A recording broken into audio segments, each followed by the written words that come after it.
ومن اهتدى بهديه إلى يوم الدين. يا أيها الذين آمنوا اتقوا الله حق تقاته ولا تموتن إلا وأنتم مسلمون. Jamaah sekalian rahimakumullah, kajian Asmaul Husna insyaallah memasuki pembahasan nama Allah yang keempat pada halaman 20. Nama Allah yang keempat pada halaman 20, yaitu nama Allah Ar-Rahman, yang artinya adalah Maha Pengasih ataupun Maha Pemurah. Ini versi terjemahan Departemen Agama. Ar-Rahman adalah kata sifat. Kalau kata dasarnya adalah rahmat. Jadi orang-orang yang hatinya penuh dengan rahmat, maka yang bersangkutan dinamakan Rahman. Al-Quranul Karim menyebutkan nama Ar-Rahman sebanyak 57 kali. Ini jumlah yang sangat banyak. Bahkan salah satu surat dalam Al-Quran dinamai dengan Ar-Rahman, yaitu surat Ar-Rahman. Jumlah yang sangat banyak ini memberikan satu isyarat agar kita selalu optimis dengan kasih sayang Allah Subhanahu wa taala, agar kita selalu penuh harap dengan rahmat dan kasih sayang Allah Subhanahu wa taala. Ayat yang menyebutkan Ar-Rahman antara lain adalah ayat pertama dalam surat Al-Fatihah. Allah berfirman, Bismillahirrahmanirrahim. Dengan nama Allah yang Maha Rahman, yang Maha Penyayang, Ar-Rahim yang Maha Penyayang juga. Jadi Ar-Rahman dan Ar-Rahim artinya sama. Ar-Rahman dari kata rahmat, Ar-Rahim juga dari kata rahmat. Nanti akan ada perbedaannya, tapi saya sebutkan secara umum. Semua kasih sayang Allah yang bersifat umum dinamakan dengan Rahman. Misalnya Allah turunkan hujan, itu kasih sayang bukan cuma untuk orang yang beriman, tapi juga untuk orang-orang yang tidak beriman. Bahkan air hujan itu pun kasih sayang untuk tumbuhan, untuk binatang-binatang. Maka hujan adalah kasih sayang Allah yang bersifat umum. Itu dinamakan dengan Ar-Rahman. Contoh lain, kesehatan. Kesehatan pun kasih sayang Ar-Rahman, karena bersifat umum. Anda lihat kesehatan Allah berikan kepada orang-orang yang beriman, Allah pun memberikannya kepada orang-orang yang tidak beriman, kepada binatang, bahkan kepada tumbuh-tumbuhan. Maka kesehatan masuk kategori kasih sayang Ar-Rahman. Tetapi soal keimanan ternyata Allah hanya berikan kepada orang tertentu. Soal istiqamah hanya Allah berikan kepada orang tertentu. Soal jiwa yang penuh sabar hanya diberikan kepada orang-orang tertentu. Ini dinamakan dengan Ar-Rahim. Itu dinamakan dengan Ar-Rahim, yaitu kasih sayang Allah yang bersifat khusus. Nah, baik jamaah sekalian, maka ketika Anda salat misalnya, salat Anda ini adalah Rahim, kasih sayang Ar-Rahim. Selesai salat misalnya Anda berzikir, itu kasih sayang Ar-Rahim, karena Allah hanya memberikannya kepada orang tertentu. Itulah perbedaan Ar-Rahman dan Ar-Rahim. Tentu ibu-ibu sekalian, dalam kehidupan nyata kita nggak mungkin hidup hanya dengan kasih sayang Ar-Rahman. Namun kita tidak akan mulia tanpa kasih sayang Ar-Rahim. Kita nggak mungkin hidup tanpa kasih sayang Ar-Rahman. Karena di dalam kasih sayang Ar-Rahman itu ada rezeki kita. Di situ ada perlindungan untuk kita. Di situ ada kesehatan untuk kita. Jadi kita nggak mungkin hidup tanpa kasih sayang Ar-Rahman. Tapi kita nggak akan mulia dalam hidup tanpa kasih sayang Ar-Rahim. Karena hidayah Allah ada di dalam Ar-Rahim. Taufik Allah ada di dalam kasih sayang Ar-Rahim. Istiqamah ada di dalam kasih sayang Ar-Rahim. Nah, maka kesimpulan, semua pemberian-pemberian Allah yang berhubungan dengan keimanan, misalnya Anda beriman maka Allah kasih salat, Anda beriman Allah berikan Anda tilawah. Semua pemberian-pemberian Allah hubungannya dengan keimanan dinamakan kasih sayang Ar-Rahim. Tapi semua pemberian-pemberian Allah hubungannya dengan kehidupan, bukan hubungannya dengan keimanan, itu dinamakan dengan kasih sayang Ar-Rahman. Baiklah jemaah sekalian yang saya hormati, penulis berkata pada halaman 21, Ar-Rahman kasih sayang mengandung makna rahmat yang sempurna. Ar-Rahman mengandung makna rahmat atau kasih sayang yang sempurna. Jadi ibu sekalian, tidak ada kasih sayang untuk Anda yang sifatnya sempurna kecuali kasih sayang dari yang maha sempurna. Ayah kita, ibu kita menyayangi kita tapi bukan dengan kesempurnaan. Mereka menyayangi kita dengan segala kekurangan mereka. Suami kita, anak-anak kita, mereka pun menyayangi kita tapi bukan dengan kesempurnaan. Mereka menyayangi kita dengan segala keterbatasan mereka. Maka perhatikan ketika misalnya kita sakit, betapa anak sangat sayang dengan kita, tapi kasih sayang itu enggak melepaskan kita dari sakit. Itulah keterbatasan. Mereka menyayangi, tapi tidak ada yang bisa mereka lakukan dengan kasih sayang itu. Kasih sayang mereka enggak menghilangkan sakit kita. Kasih sayang mereka enggak melepaskan gelisah kita. Jadi semua manusia mencintai kita dengan segala keterbatasan dan segala kekurangan. Satu-satunya kasih sayang yang sempurna untuk Anda hanyalah kasih sayang Ar-Rahman. Makanya tadi dikatakan Ar-Rahman adalah kasih sayang yang sempurna. Seperti apa kasih sayang sempurna tersebut? Beliau mengatakan yang diisyaratkan oleh Nabi SAW dalam hadis tentang wanita tawanan yang menemukan anaknya lalu ia memeluk dan menyusuinya. Beliau bersabda, Allahu arhamu bi ibadihi min hadhihi bi waladiha. Allah lebih menyayangi hamba-hambanya dibandingkan wanita ini terhadap anaknya. Jadi kisahnya, sahabat-sahabat kembali dari sebuah pertempuran. Karena ibu-ibu sekalian yang saya hormati, di atas dunia ini hanya ada dua. Hanya ada kebenaran dan hanya ada kesalahan. Ada kebenaran, ada kebatilan. Kebenaran dan kebatilan itu nggak mungkin bertoleransi. Antara kebenaran dan kebatilan itu hanya ada perbedaan, tidak ada titik temu. Baik. Maka karena antara kebenaran dengan kebatilan itu nggak mungkin ada titik temunya, sehingga pertempuran itu memang pasti terjadi. Ada orang yang ingin berada di tengah orang yang benar, tapi dia juga ingin berada di tengah orang-orang yang salah. Manusia seperti ini dinamakan munafik. Ini dinamakan dengan munafik.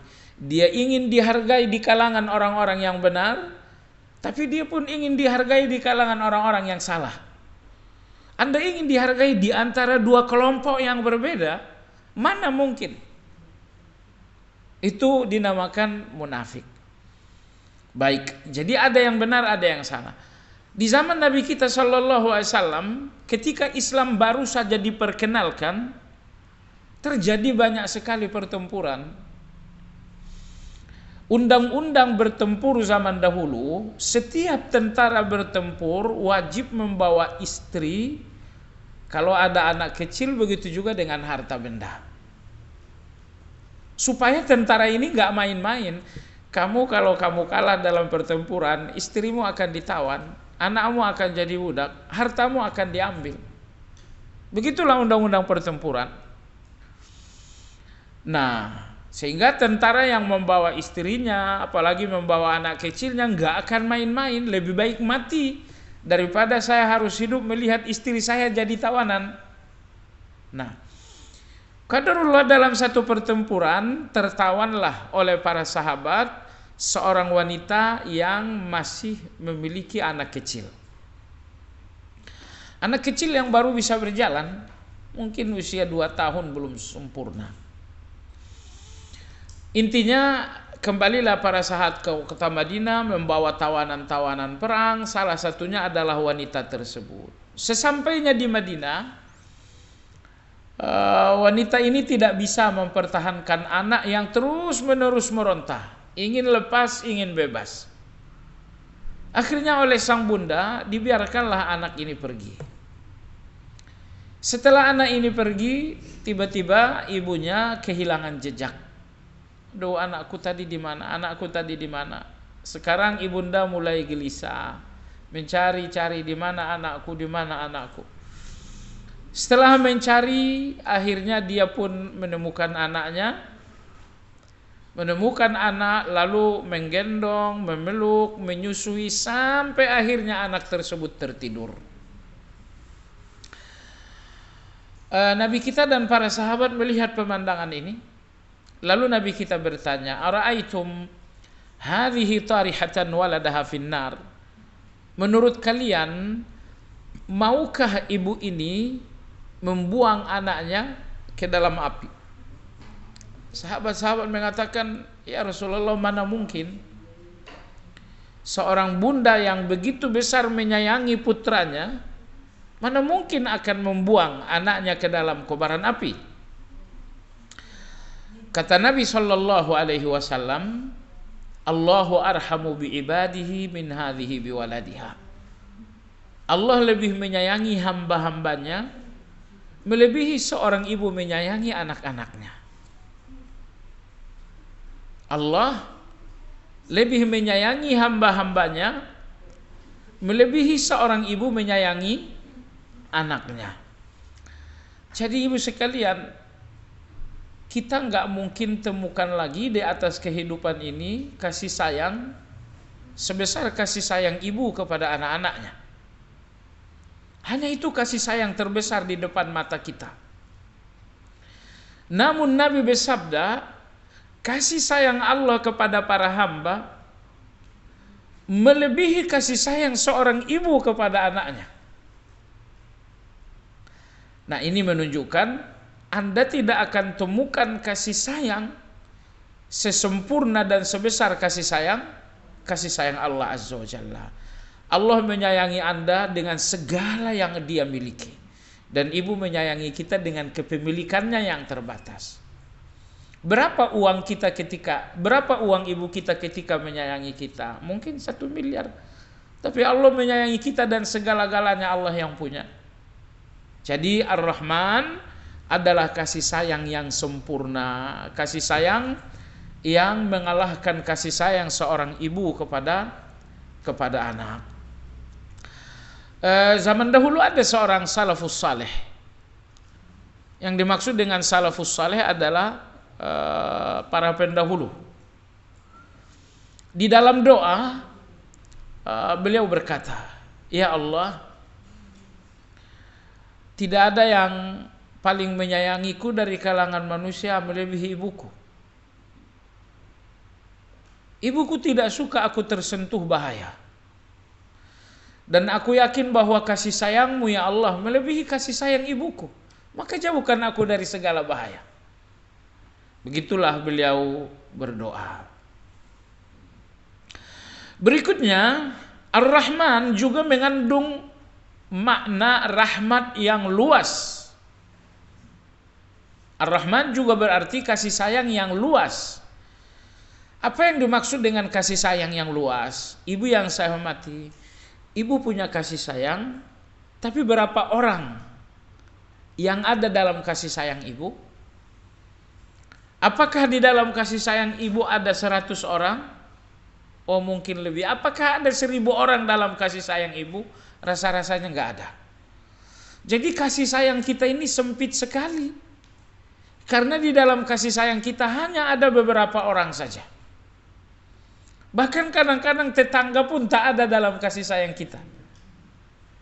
Ya. Kadang-kadang rekan kerja pun tidak ada dalam kasih sayang kita. Tapi bagaimana dengan Allah Azza wa Jalla? Kasih sayang Allah adalah kasih sayang yang maha luas. Sehingga semuanya mendapatkan kasih sayang Allah. Orang-orang muslim mendapatkan kasih sayang Allah. Bahkan non-muslim pun mendapatkan kasih sayang Allah. Binatang, tumbuh-tumbuhan mendapatkan kasih sayang Allah. Cuman kalau ada yang bertanya,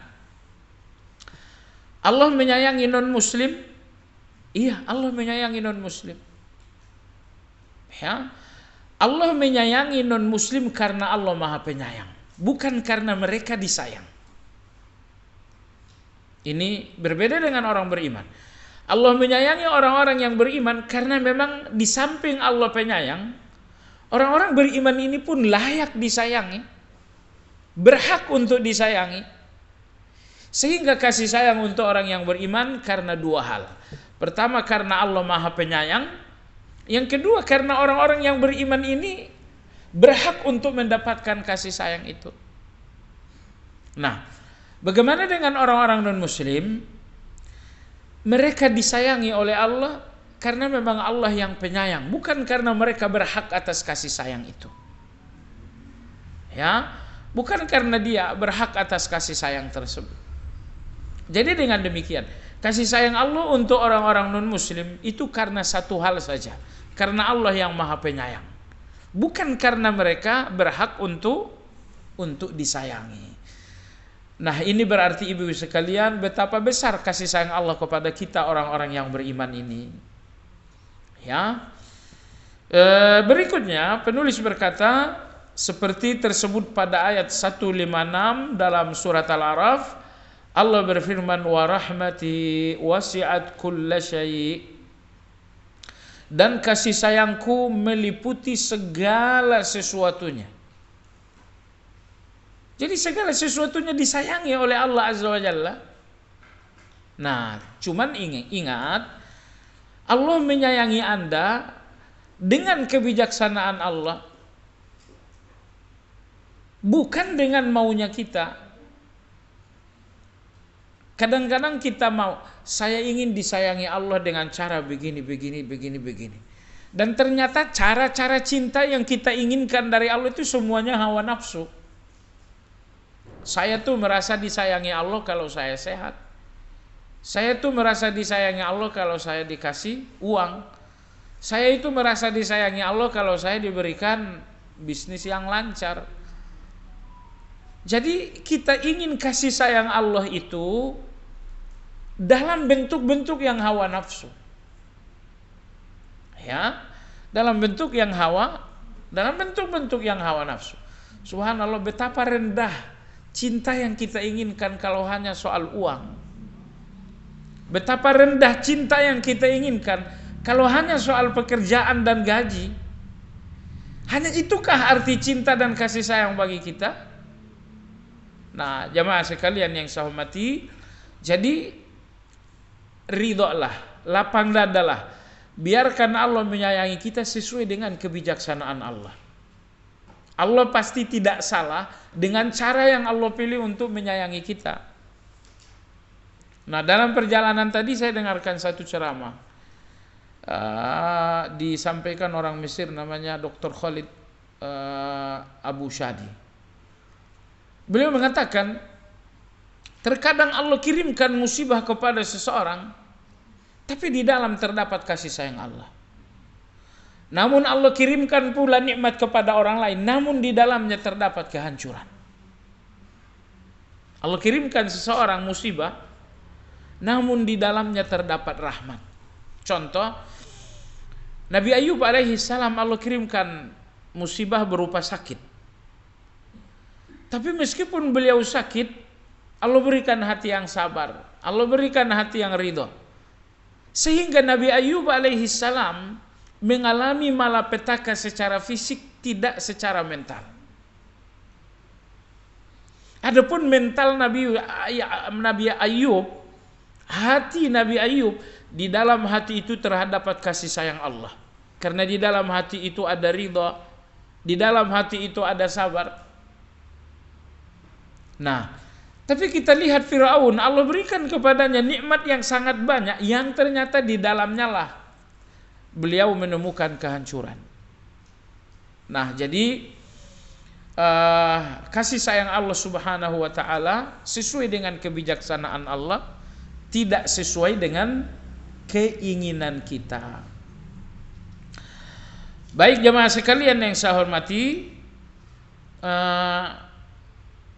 Nabi kita Shallallahu Alaihi Wasallam pada suatu siang keluar rumah. Orang-orang Arab di zaman dahulu tidak biasa keluar siang hari karena panas. Sehingga kalau Anda keluar di siang hari semuanya sepi. Tapi Nabi SAW di siang hari itu beliau keluar. Enggak lama kemudian Abu Bakar radhiyallahu anhu keluar. Enggak lama kemudian Umar radhiyallahu anhu keluar. Setelah ketiga orang sahabat ini berada di luar dalam situasi yang panas, Rasulullah bersabda, saya keluar karena lapar. Lalu kenapa engkau keluar hai Umar? Umar mengatakan, aku keluar karena lapar juga. Lalu Nabi bertanya kepada Abu Bakar, wahai Abu Bakar, kalau kamu kenapa keluar? Abu Bakar mengatakan, aku keluar karena ingin melihat Rasulullah sallallahu alaihi wasallam. Aku keluar karena ingin melihat Rasulullah sallallahu alaihi wasallam. Pertanyaannya jemaah sekalian, Abu Bakar keluar karena lapar tidak? Iya, karena lapar juga. Tapi kenapa dia katakan aku keluar karena ingin melihat Rasulullah? Subhanallah. Karena keadaan Rasulullah tidak beda jauh dengan keadaan para sahabat. Ini yang membuat para sahabat mencintai Rasulullah melebihi orang tua kandung mereka sendiri. Maksud saya begini, Anda lihat tokoh-tokoh sekarang, bagaimana mereka meletakkan hidup yang sangat jauh di atas masyarakat. Ini pejabat, dia punya kehidupan yang sangat jauh di atas masyarakat. Jangankan pejabat, bahkan ahli-ahli agama pun memiliki kehidupan yang sangat jauh dari kehidupan masyarakat. Tapi Rasulullah SAW, kehidupan beliau hampir sama dengan kehidupan para sahabat. Makanya ketika para sahabat membangun masjid, Nabi kita ikut mengaduk, Nabi kita bahkan ikut mengangkat batako, bahkan Nabi kita ikut mendirikan tiang, beliau ikut membuat atap. Jadi apapun pekerjaan sahabat, Nabi ikut di semua pekerjaan itu. Nah, di bulan haji ketika para sahabat sedang menyembelih kurban, kadang-kadang Nabi ikut di bagian penyembelihan. Kadang-kadang beliau ikut dalam pengulitan. Kadang-kadang beliau ikut dalam pencacahan. Jadi berapapun pekerjaan, Rasulullah ada di setiap pekerjaan itu. Jadi perhatikan bagaimana Nabi SAW menempatkan hidupnya di tengah kehidupan masyarakat. Nah, termasuk hari ini Abu Bakar lapar, Umar lapar. Ternyata Rasulullah juga lapar bersama mereka. Sekali lagi, Nabi kita memang tokoh luar biasa karena beliau nggak pernah menempatkan hidupnya di atas kehidupan rata-rata orang. Baiklah, sekarang tiga orang ini sedang lapar. Akhirnya kata Nabi SAW, kalau begitu kita pergi ke rumah Abul Haytham ibnu Tayyihan. Pergilah Nabi kita alaihi salatu wassalam dengan 2 orang sahabat. Ketiganya berjalan membawa lapar ke sebuah kebun korma milik laki-laki Ansar bernama Abul Haytham ibnu Tayyihan. Sesampainya di kebun korma tersebut, qadarullah, sang suami tidak ada, Abul Haytham. Yang ada istrinya. Kata Nabi SAW, di mana suamimu? Beliau mengatakan, ya Rasulullah, suamiku lagi mengambil air.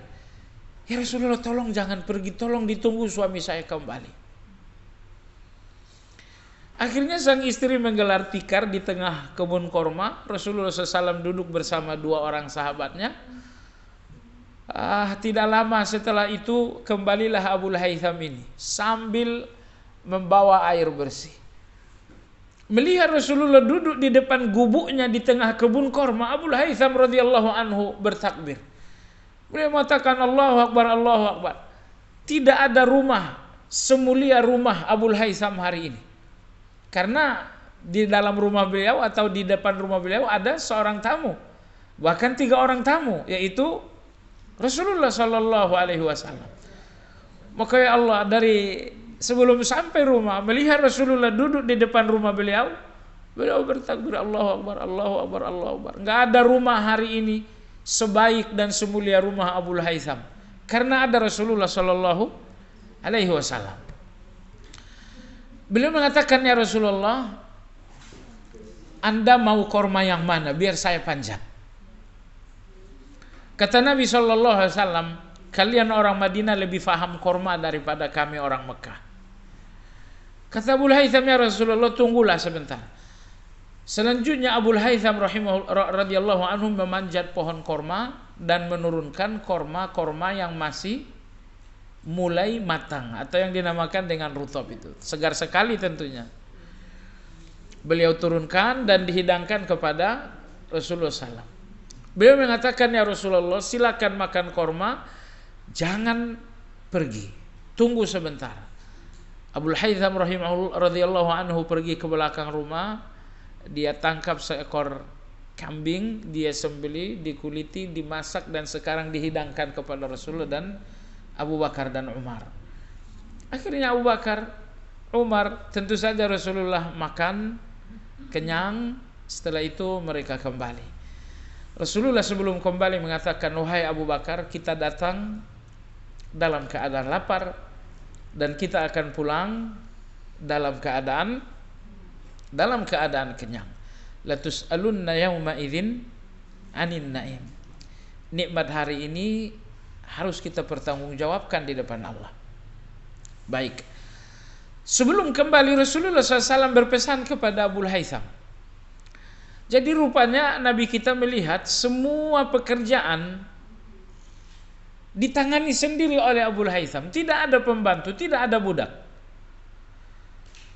Maka Rasulullah SAW bersabda, wahai Abul Haytham, kalau nanti kamu dengarkan ada tawanan perang, jumpailah aku agar salah satu tawanan saya berikan kepada kamu. Kata Abul Haytham, baiklah ya Rasulullah. Selang beberapa waktu, datanglah beberapa tawanan dibawa oleh para sahabat ke Madinah. Mendengarkan ada tawanan-tawanan dibawa ke Madinah, sesuai dengan pesan Rasulullah Sallallahu Alaihi Wasallam, Abul Haytham menjumpai Rasulullah. Beliau mengatakan, ya Rasulullah, dengar-dengar ada tawanan perang. Kata Nabi, ya ada tawanan. Maka saya datang. Kata Rasulullah SAW, silakan kau pilih. Ada 2 lagi tawanan perang, silakan kau pilih salah satunya. Abul Haytham berkata, ya Rasulullah, kemarin soal korma, saya yang disuruh milihkan korma untuk Anda. Sekarang soal 2 budak, saya harap Anda yang memilih untuk saya. Kata Rasulullah SAW, ikhtar hadha fa inni ra'aituhu yusalli. Kata Nabi, kalau begitu pilihlah tawanan yang ini, karena aku baru saja melihatnya melakukan salat. Wa usika bihi khairan. dan nasihat saya agar kamu berbuat baik kepada budakmu ini. Baiklah, akhirnya kembalilah Abul Haytham membawa seorang budak untuk dipekerjakan. Sesampainya di rumah, istri Abul Haytham bertanya, "Wahai Abul Haytham, kau membawa pulang seorang budak. Apa pesan Rasulullah?" Rasulullah berpesan supaya kita berbuat baik kepada budak ini. Kata istrinya, "Wahai Abul Haytham, kau ingin berbuat baik kepada budak ini separuh-separuh atau semaksimal mungkin?" Abul Haytham mengatakan, "Saya ingin berbuat baik semaksimal mungkin." Kata istrinya, "Kalau begitu, merdekakan saja, bebaskan saja, supaya dia tidak jadi budak." Abul Haytham mengatakan, "Baiklah, kalau kita membebaskannya, kita telah menjalankan wasiat Nabi pada level yang paling tinggi. Baiklah wahai fulan, kau bebas, kau tidak budak lagi." Nah, jadi yang ingin saya garis bawahi dari kisah ini, ibu sekalian, tidak ada orang yang pernah melintasi bumi, melangkah di bumi semulia Rasulullah Sallallahu Alaihi Wasallam. Beliau lebih mulia dari semua yang mulia yang pernah ada. Tapi perhatikanlah bahwa di siang hari itu beliau keluar dalam keadaan lapar. Baik, setelah Rasulullah tidak ada lagi yang paling mulia di tengah umat ini melebihi dari Abu Bakar. Tapi siang itu Abu Bakar pun keluar dalam keadaan lapar. Setelah Abu Bakar, umat yang paling mulia adalah Umar radhiyallahu anhu. Tapi siang hari itu Umar pun keluar dalam keadaan lapar juga. Jadi kalau kasih sayang Allah itu adalah perut, ini tiga orang ini jelas bukan orang yang disayangi oleh Allah. Karena Rasulullah sedang lapar, Abu Bakar sedang lapar, Umar sedang lapar. Jadi saya ulangi, kalau kasih sayang Allah itu adalah soal perut, ketiga orang ini bukan orang yang disayangi oleh Allah Azza wa Jalla. Maka oleh sebab itulah ibu-ibu sekalian yang saya hormati, tafsirkan kasih sayang Allah itu lebih luas supaya kita lebih nyaman. Jangan tafsirkan kasih sayang Allah itu dengan sempit. Niscaya Anda merasa saya tidak disayang oleh Allah karena saya sakit. Saya tidak disayang oleh Allah karena saya sedang difitnah orang. Saya sedang tidak disayang oleh Allah karena saya sedang bangkrut dalam jual beli. Oh, terlalu sempit kita memahami kasih sayang Allah sehingga kita pun sering tak ada dalam kasih sayang itu. Jadi luaskan penafsiran kasih sayang Allah itu agar Anda selalu menemukan diri Anda ada dalam kasih sayang Allah Azza wa Jalla. Baik. Jadi kalau kasih sayang Allah bagi Anda adalah soal perut, betapa rendah kasih sayang Allah yang Anda inginkan. Kalau kasih sayang Allah yang Anda inginkan adalah soal sehat, betapa rendah kasih sayang Anda inginkan dari Allah Azza wa Jalla. Maka oleh sebab itu, berjuanglah, memintalah agar Allah berikan Anda kasih sayang terbesar. Apa Anda tahu? Kasih sayang terbesar adalah kasih sayang yang membuat pintu surga terbuka untuk Anda. Itu kasih sayang terbesar. Baik, Allah kasihkan Anda uang, ini kasih sayang Allah, iya. Tapi apakah uang, sekedar uang akan membuka pintu surga? Enggak. Tapi kalau misalnya uang ini menjadi sedekah, terbuka pintu surga, tapi bukan karena uangnya, tapi melalui sedekahnya. Pertanyaan saya adalah, manakah kasih sayang Allah yang lebih besar? Ketika Anda punya uang, atau ketika uang Anda jadi sedekah? Kenapa? Karena ketika uang menjadi sedekah, di sini saya dapatkan surga.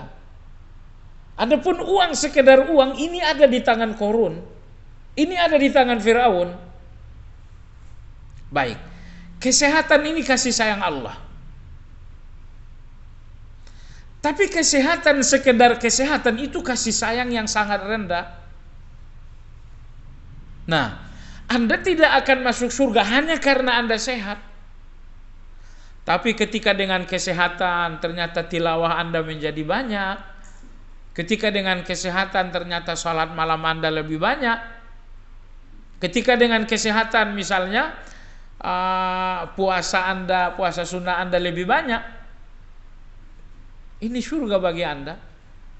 Maka oleh sebab itu jamaah sekalian, kita selalu minta berkah kepada Allah Azza wa Jalla. Ya Allah, berikan aku usia yang berkah. Ya Allah, berikan aku anak-anak yang berkah. Ya Allah, berikan aku kesehatan yang berkah. Berikan aku harta yang berkah. Sebab kalau Allah cabut berkah pada apa yang Allah berikan, itu nggak akan menjadi kebaikan. Misal, Allah berikan kita anak, tapi Allah nggak berkahi. Ini anak akan menjadi anak nakal yang justru akan membuat hati kita setiap saat gelisah. Misalnya Allah berikan kita uang, tapi tidak diberikan berkahnya oleh Allah. Uang ini akan membuat kita tidak baik. Oleh sebab itu, ketika Anda meminta kasih sayang umum, ya, ketika Anda meminta dunia, sertai permintaan dunia itu dengan meminta berkah. Ya Allah, berikanlah aku harta yang berkah. Ya Allah, berikanlah aku keluarga yang berkah. Ya Allah, berikanlah aku anak-anak yang berkah. Bahagia kita pada anak bukan pada darah dagingnya, tapi pada berkahnya dia seorang anak. Bahagianya kita dengan uang kita bukan pada uangnya, tapi pada keberkahan uang tersebut. Baik, jamaah sekalian, jadi kembali kepada kisah Rasulullah tadi. Rasulullah orang yang paling disayangi oleh Allah, tapi lihatlah bagaimana beliau hari itu kelaparan. Agar apa? Agar ini menjadi pelajaran bagi kita semua, bahwa soal perut bukan soal kasih sayang Allah. Maka Allah biarkan nabinya kelaparan, padahal Allah sangat mencintainya. Dan Allah penuhi perut Fir'aun dengan kenyang, walaupun Allah sangat membencinya. Sebab itu, ketika Anda sedang sujud di depan Allah, itu kasih sayang luar biasa. Ketika misalnya setengah jam waktu Anda membaca Al-Quran, itu kasih sayang Allah yang luar biasa. Baik, kita lanjutkan jamaah sekalian. Sebagian ulama berkata, Ar-Rahman adalah nama agung atau Ismul A'zam, karena kemuliaannya bersamaan nama Allah dalam firman ayat 110 dalam surat Al-Isra. Allah berfirman, Qul id'ullah aw id'ur rahman ayyamma tad'u falahul asmaul husna. Dan memohonlah kepada Allah atau kepada Ar-Rahman, nama yang mana saja kalian serukan, dia memiliki nama-nama yang baik. Jadi maksud penulis dalam ayat ini, Allah sebutkan dan Allah perintahkan agar kita berdoa dengan menyebut Allah atau dengan menyebut Ar-Rahman. Allah berfirman, berdoalah kalian dengan menyebut nama Allah, atau berdoalah kalian dengan menyebut nama Ar-Rahman, atau berdoalah kalian dengan nama-nama Asmaul Husna yang lain. Nah, nama-nama Asmaul Husna yang lain tanpa disebutkan secara definitif. Yang disebutkan definitif dalam ayat ini cuma dua, Allah dan Ar-Rahman. Nah, tidak disebutkan berdoalah kalian dengan Ar-Rahim, berdoalah kalian dengan Al-Wahhab, berdoalah kalian dengan Ar-Razzaq. Memang ini semuanya masuk dalam Asmaul Husna, tapi yang definitif disebutkan oleh Allah cuma dua, yaitu Allah dan Rahman. Kenapa? Nah, jawabannya menurut sebagian ulama kita, karena Ar-Rahman termasuk nama teragung dari semua nama yang agung. Semua nama Allah agung, ya. Tapi dari semua nama-nama yang agung ada beberapa nama yang teragung. Salah satunya adalah Ar-Rahman. Salah satunya adalah Allah. Karena dalam ayat ini Allah sebutkan Allah secara definitif, lalu Allah sebutkan Ar-Rahman secara definitif, tapi nama-nama yang lain cuma disebutkan secara umum. Lahul asmaul husna. Oleh sebab itu, ibu kalau Anda berdoa, katakanlah Allahumma ya Allah, atau ya Rahman. Dan saya rasa ibu sekalian gitu ya, ketika kita berdoa dengan hati kita, rasa-rasanya menyebut nama Allah itu nikmat sekali. Walaupun diulang berkali-kali, semakin sering Anda sebutkan semakin nikmat. Allahumma ya Allah misalnya, ya Allah misalnya, ya Allah, ya Allah. Makin sering Anda sebutkan nama itu, semakin terasa nikmat.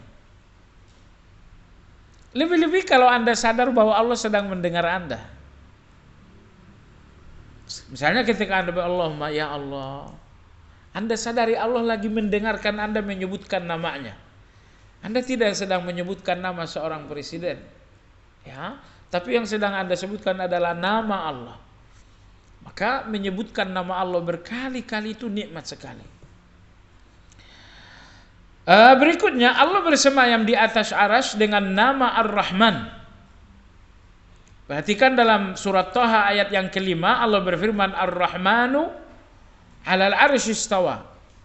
Ar-Rahman bersemayam di atas arasy. Ibu yang saya hormati, yang dimaksud dengan arasy adalah singgasana. Raja-raja punya singgasana, presiden punya singgasana, pengantin pun punya singgasana, dan Allah Azza wa Jalla memiliki singgasana. Singgasana Allah itu dinamakan dengan arasy. Baik, jamaah sekalian yang saya hormati, perhatikan ayat ini. Ar-Rahman bersemayam di atas singgasana atau arasy. Pertanyaan, kalau Allah berbicara tentang singgasana, itu soal kekuasaan. Logisnya Allah tidak menyebutkan Ar-Rahman, tapi Allah menyebutkan Al-Malik. Misalnya Allah mengatakan Al-Maliku 'alal 'arsy istawa. Yang maha berkuasa bersemayam di atas singgasana. Itu pas sekali. Atau misalnya Allah sebutkan Al-Azim. Al-Azimu 'alal 'arsy istawa. Yang maha agung bersemayam di atas arasy atau singgasana. Tapi pada ayat 5 ini, yang Allah sebutkan dalam pembicaraan singgasana itu bukan Al-Azim, bukan Al-Malik, tetapi nama Ar-Rahman. Kenapa demikian? Jawabannya ada di belakang. Beliau mengatakan, ada nanti kita lanjut. Yang pertama, kenapa Allah sebutkan Ar-Rahmanu 'alal 'arsy istawa? Pertama, karena Allah menuliskan di arasy bahwa sesungguhnya kasih sayangnya mendahului murka. Ini singgasana Allah. Ada tulisan di singgasana Allah itu. Apa tulisannya? Wa rahmati sabaqat ghadabi. Kasih sayangku mendahului kebencianku. Atau kasih sayangku mengalahkan kebencianku. Itu tulisan di singgasana Allah. Kasih sayangku mengalahkan kebencianku. Jadi Allah punya benci enggak? Iya, Allah punya benci. Allah punya kasih sayang. Tapi kasih sayang Allah mengalahkan, itulah tulisan di atas singgasana itu. Makanya Allah katakan Ar-Rahmanu 'alal 'arsy istawa.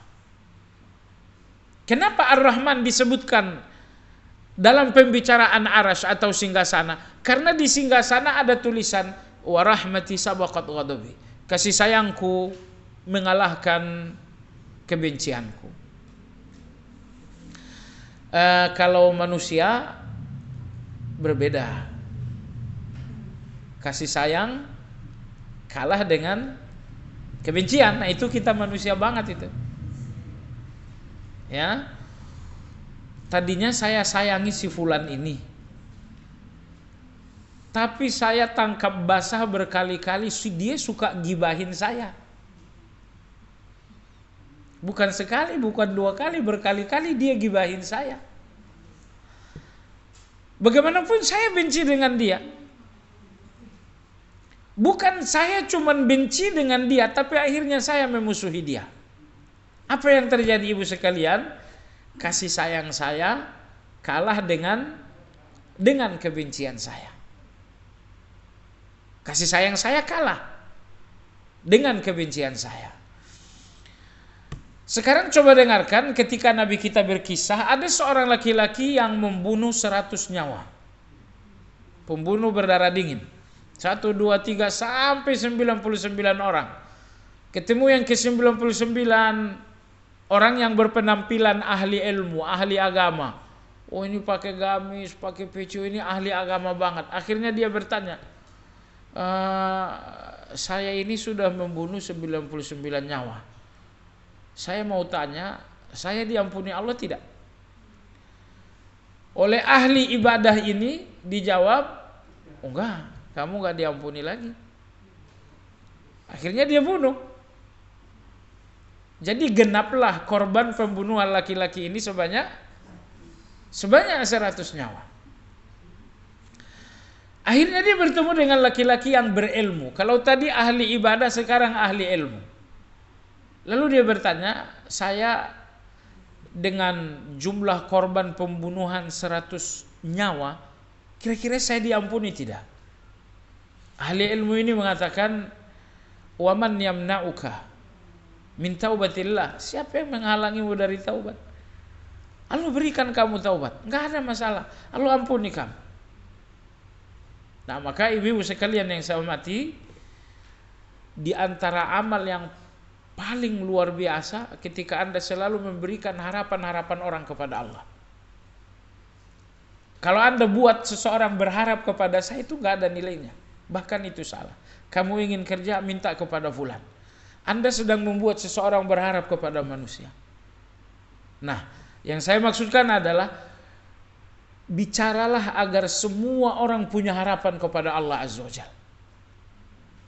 Bicaralah agar semua orang memiliki optimisme kepada Allah Azza wa Jalla. Anda bertemu dengan orang yang sakit, bicaralah agar dia optimis Allah akan menyembuhkan. Anda bertemu dengan seorang yang terlilit hutang piutang, bicaralah agar dia optimis kepada Allah Azza wa Jalla. Nah, jadi kadang-kadang saya nggak katakan kekeliruan, karena boleh jadi kita pun bermaksud memberikan solusi. Apa itu? Kadang-kadang kita bertemu dengan seorang yang sedang gelisah karena sakit, gelisah karena keuangan, gelisah karena pekerjaan. Tapi orang yang segelisah ini kemudian kita berikan harapan kepada manusia yang mungkin akan membuatnya makin gelisah. Misalnya ada seorang kawan butuh uang. Oh, mohon maaf deh, saya nggak punya uang juga. Coba kamu minta kepada fulan. Ternyata ketemulah dengan fulan, alih-alih dapat uang malah dicaci maki. Kenapa dari awal Anda tidak katakan supaya dia berdoa kepada Allah Azza wa Jalla? Supaya dia bermunajat kepada Allah, berzikir kepada Allah Azza wa Jalla. Oh, saya nggak punya uang untuk membantu kamu, tapi cobalah kamu bacakan zikir ini, insya Allah rezeki kamu akan terbuka. Nah, baik jamaah sekalian, jadi di antara ibadah yang sangat agung, ketika Anda selalu membuka hati manusia untuk selalu berharap kepada Allah Azza wa Jalla. Bertemu dengan sakit yang putus asa dengan sakitnya, lalu Anda buka harapan hati itu kepada Allah Azza wa Jalla. Anda bertemu dengan seseorang yang telah putus asa dengan pekerjaan, lalu hati itu kembali Anda buka dengan optimisme kepada Allah Azza wa Jalla. Ini ibadah yang sangat agung, bahwa Anda mengembalikan hati yang berputus asa kembali optimis, dan optimisnya pun kepada Allah bukan kepada manusia. Ini ibadah yang sangat agung. Jadi ahli ilmu tadi mengatakan, ya kalau kamu pengen taubat, Allah pasti ngampunin kamu. Nggak mungkin tidak. Tapi saran saya, kamu harus pindah tempat tinggal ke kampung A. Karena di kampung A ini banyak orang-orang saleh. Kalau kamu pindah ke sana, kamu akan temukan orang-orang yang mengkondisikan kamu menjadi lebih baik. Akhirnya preman ini berniat pindah untuk lebih serius lagi dalam bertaubat. Qadarullah, dalam perjalanan menuju tempat pindah, beliau meninggal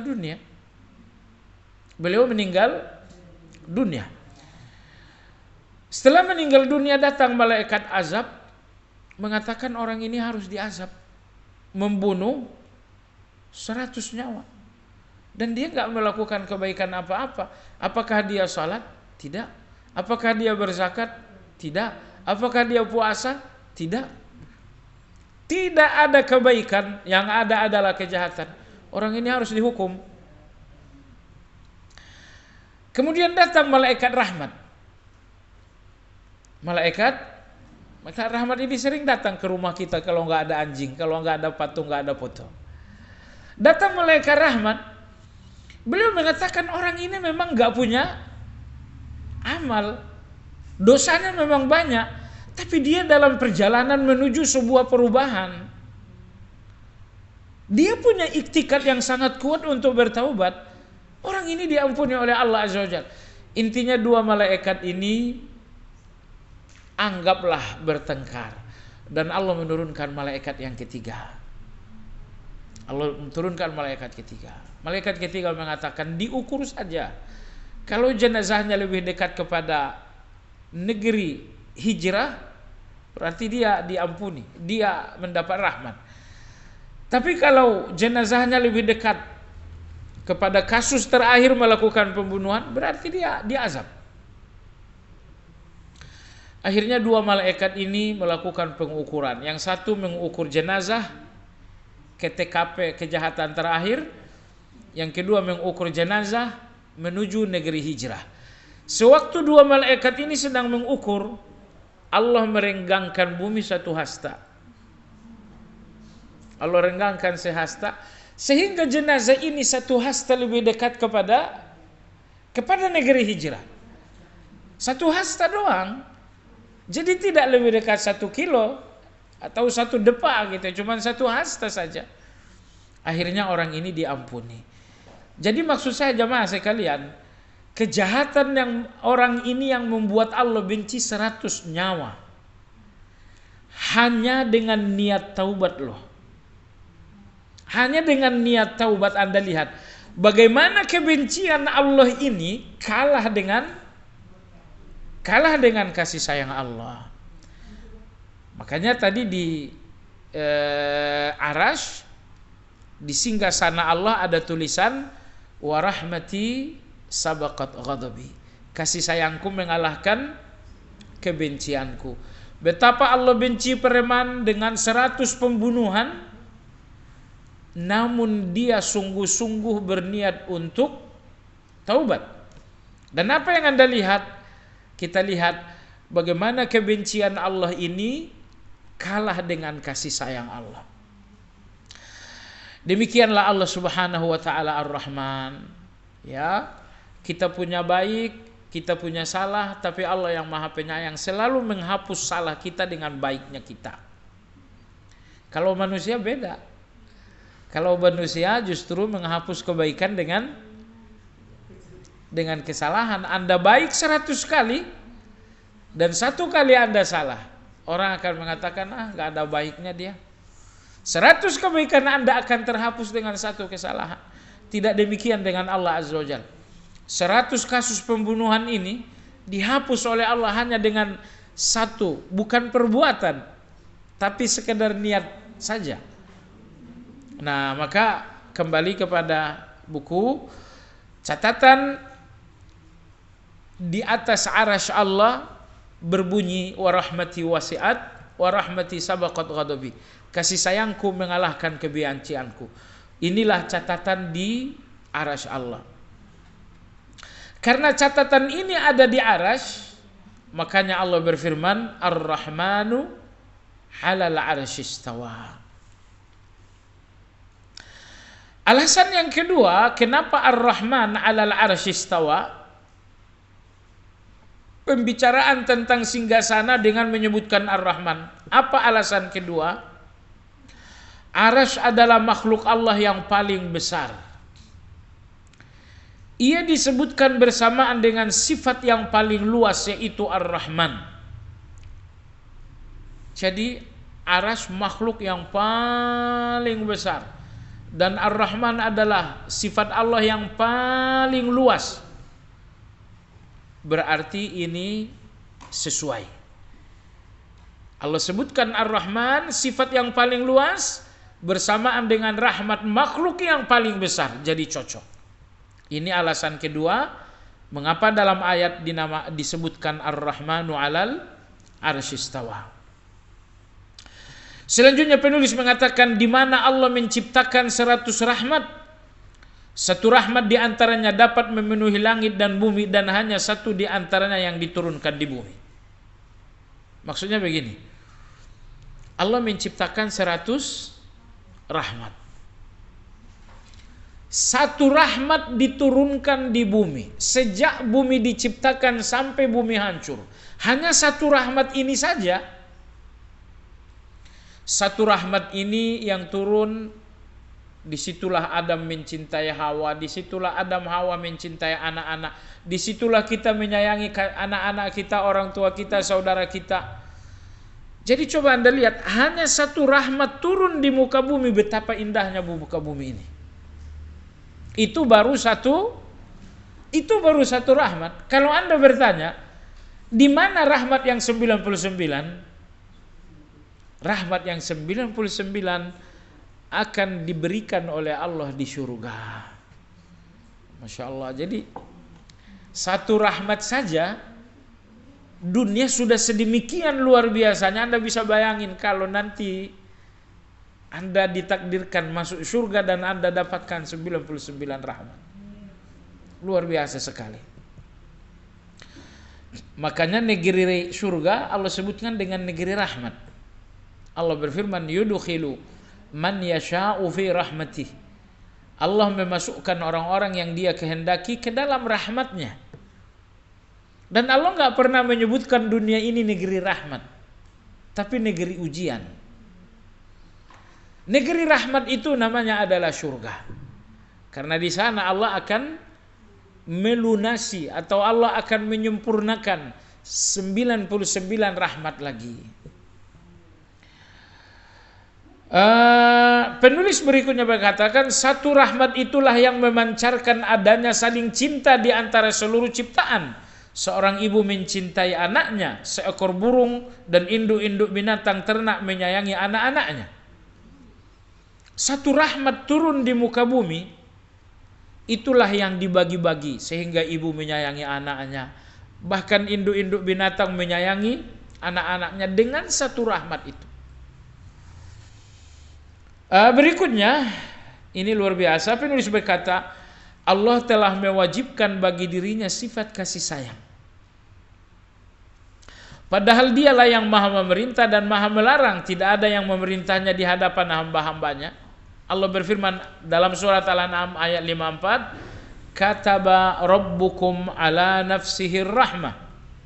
Rabb kalian telah menetapkan atau mewajibkan atas dirinya kasih sayang. Allah mewajibkan dirinya untuk menyayangi. Siapa yang mewajibkan Allah? Allah mewajibkan dirinya sendiri. Nah, jadi ini supaya kita penuh harap, supaya kita penuh optimis bahwa Allah wajibkan dirinya untuk menyayangi semua ciptaannya. Sebagian ulama membagi rahmat Allah menjadi dua, yaitu rahmat yang khusus bagi kaum mukminin dan rahmat yang umum mencakup orang baik dan orang jahat. Ada dua rahmat Allah, umum dan khusus. Nah, kalau kesehatan itu rahmat yang bersifat umum. Karena Allah berikan kepada orang beriman, Allah berikan kepada orang yang enggak beriman, bahkan Allah berikan kepada binatang dan tumbuh-tumbuhan. Itu adalah rahmat umum. Dan yang kedua ada rahmat khusus. Seperti misalnya keimanan, seperti misalnya taufik, seperti misalnya keikhlasan, seperti misalnya kesabaran. Itu semuanya adalah rahmat khusus. Karena hanya diberikan kepada orang-orang khusus saja. Selanjutnya di antara rahmat Allah yang bersifat umum, Dia mengutus rasul-rasul. Agar rasul ini menyampaikan kebenaran kepada semua manusia. Kemudian Allah menurunkan sejumlah kitab-kitab samawi. Allah turunkan Quran, Injil, Taurat. Ini semua adalah kasih sayang yang bersifat umum. Cuman Siapa yang menyambut dakwah Rasul, menyambut ajaran kitab suci, mereka mendapatkan rahmat yang bersifat khusus. Tapi bahwa dakwah ini untuk semuanya, itu rahmat untuk semuanya. Namun siapa yang menyambut dakwah, berarti dia mendapatkan kasih sayang khusus. Ayat-ayat kauniyah atau ayat-ayat alam, ini yang kita namakan dengan sunnatullah, serta keteraturan yang sangat detail, maka seluruh nikmat adalah buah dari rahmat dan kasih sayangnya yang meliputi seluruh ciptaan dalam hal rezeki dan segala sarana kehidupan dan kebutuhan mereka. Bahkan sebagian nikmat disebutkan oleh Al-Quran dengan nama rahmat seperti hujan dan rizki. Hujan, Allah tidak menyebutnya hujan dalam Al-Quran, tapi Allah menyebutkan hujan itu dengan rahmat. Allah berfirman, fanzuru ila athari rahmatillah. Coba kalian lihat dampak turunnya rahmat Allah, yaitu hujan. Kenapa Allah sebutkan hujan dengan rahmat, bukan dengan hujan? Karena besarnya nilai rahmat dalam hujan tersebut. Allah berfirman dalam ayat lain, wa ja'alna minal ma'i kulla syai'in hayy. Kami jadikan dengan air segala yang bisa hidup. Ya, jadi tumbuh-tumbuhan hidup karena ada air. Binatang-binatang hidup karena ada air. Manusia hidup karena ada air. Kalau tidak ada air, tidak ada kehidupan. Jadi betapa besar nilai rahmat di dalam air, sehingga Allah menyebutkannya rahmat. Karena nilai rahmatnya luar biasa. Nah, jemaah sekalian yang saya hormati, Allah kasihkan kita uang, itu rahmat bukan? Rahmat tidak? Rahmat. Tapi uang tersebut tidaklah bisa Anda nikmati kecuali kalau Allah berikan rahmat yang lain, yaitu kesehatan. Allah kasihmu misalnya uang 1 miliar, tapi kita sakit-sakitan, kan kita nggak bisa menikmati itu. Nah, jadi pada akhirnya pemberian Allah itulah yang mahal. Jadi maksud saya, kadang-kadang kita bekerja dapat nikmat. Nah, kemudian Allah berikan pula nikmat tanpa kita minta. Allah kasih kesehatan, Allah kasih misalnya kesempatan dan lain-lain. Nah, ternyata pemberian Allah tanpa kita minta itu lebih besar daripada nikmat Allah karena kita minta, yaitu uang dan selanjutnya. Berikutnya penulis berkata, Ar-Rahman selalu digandengkan dengan Ar-Rahim karena Ar-Rahman adalah sifat bagi zatnya dan Ar-Rahim adalah sifat bagi perbuatan-perbuatan yang terkait dengan semua yang dirahmati. Nah, ini beliau menjelaskan perbedaan Ar-Rahman dan Ar-Rahim. Ar-Rahman adalah sifat Allah, Ar-Rahim adalah perbuatan Allah. Maksudnya apa? Saya berikan Anda perbandingan supaya lebih gampang. Saya ini orang yang penyayang. Baik. Suatu hari lewatlah orang yang butuh, lalu saya bantu. Nah, ketika saya membantu, ini kasih sayang dalam bentuk perbuatan. Itulah Ar-Rahim. Tapi bahwa saya penyayang, itu adalah Rahman. Maka Allah Subhanahu wa ta'ala Ar-Rahman, dan ketika Allah dengan perbuatannya menyampaikan kasih sayang kepada Anda, ketika Allah berikan Anda sehat, itu dinamakan dengan Rahim. Ketika Allah berikan Anda misalnya perlindungan, itu namanya Rahim. Itu perbedaan Rahman dengan Rahim.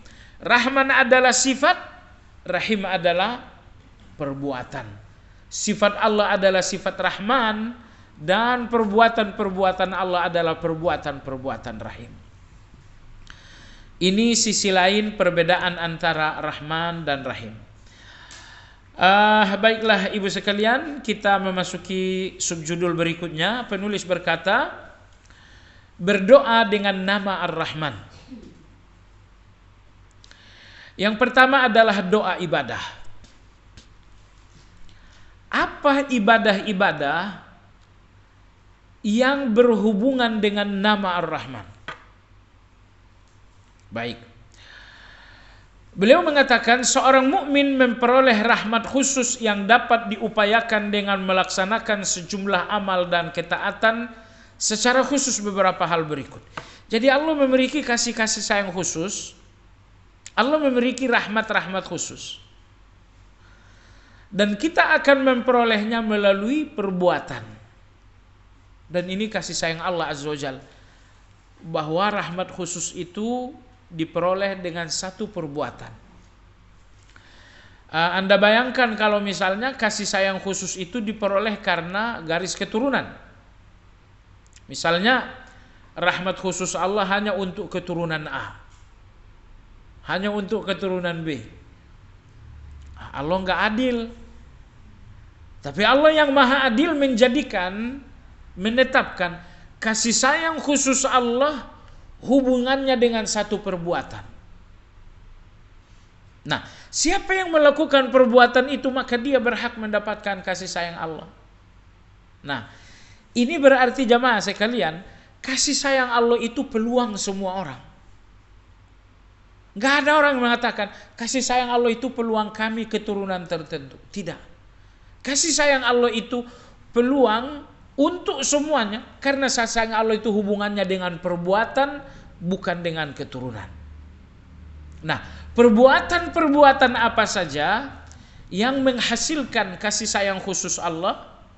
Baik, yang pertama adalah takwa, iman, dan menunaikan zakat. Ini 3. Surat Al-A'raf ayat 156. Allah berfirman, wa rahmati wasi'at kulla syai'. Dan kasih sayangku mencakup segala-galanya. Fasa'aktubuha, dan aku menetapkannya lilladzina yattaqun, kepada orang-orang yang bertakwa. Wa yu'tuna zakah, kemudian mereka berzakat. Walladzina hum biayatina yu'minun, dan orang-orang yang betul-betul percaya dan beriman dengan ayat-ayat kami. Ini 3 nih. Yang pertama apa? Takwa. Apa itu takwa? Jalankan perintah Allah, jauhi larangan Allah. Kalau Anda komitmen di atas itu, berarti antara Anda dengan Allah ada kasih sayang. Allah menyayangi Anda karena Anda komitmen di atas ketakwaan. Jamaah sekalian, ketakwaan ini cermin kesetiaan.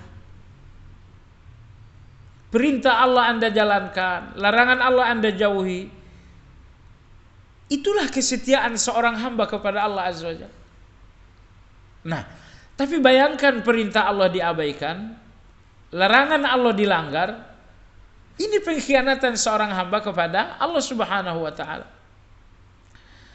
Dan saya kira kita ingin melepaskan diri dari segala bentuk pengkhianatan kepada Allah Azza wa Jalla. Karena mengkhianati manusia pun kita nggak mau. Apalagi mengkhianati pemilik surga. Nah, dan Anda tidak akan bisa lepas dari pengkhianatan seorang hamba kepada Allah kecuali saat Anda sungguh-sungguh di atas ketakwaan. Baik, ini yang pertama. Yang kedua, Anda akan mendapatkan kasih sayang khusus Allah, wa yu'tuna zakah, apabila Anda mengeluarkan zakat. Nah, zakat cara kita menyayangi orang lain. Nah, ketika kita menyayangi orang lain dengan zakat, maka Allah pun kemudian menyayangi kita. Lalu yang ketiga, walladzina hum biayatina yu'minun, dan orang-orang yang beriman dengan ayat-ayat kami. Beriman dengan ayat-ayat Allah. Jadi apapun ayat-ayat Allah dia beriman. Ya, masuk akal tidak masuk akal dia beriman. Baik, ini 1, 2, dan 3 penyebab seseorang mendapatkan kasih sayang Allah secara khusus. Berikutnya seorang mendapatkan kasih sayang Allah secara khusus adalah ketaatan kepada Allah dan Rasulnya. Allah berfirman, wa atii'ullah war rasul la'allakum turhamun, dan taatlah kalian kepada Allah serta taatlah kalian kepada Rasul la'allakum turhamun, agar kalian mendapatkan rahmat, agar kalian dirahmati oleh Allah Azza wa Jalla. Jadi setiap ketaatan kita ternyata itu membuahkan kasih sayang Allah.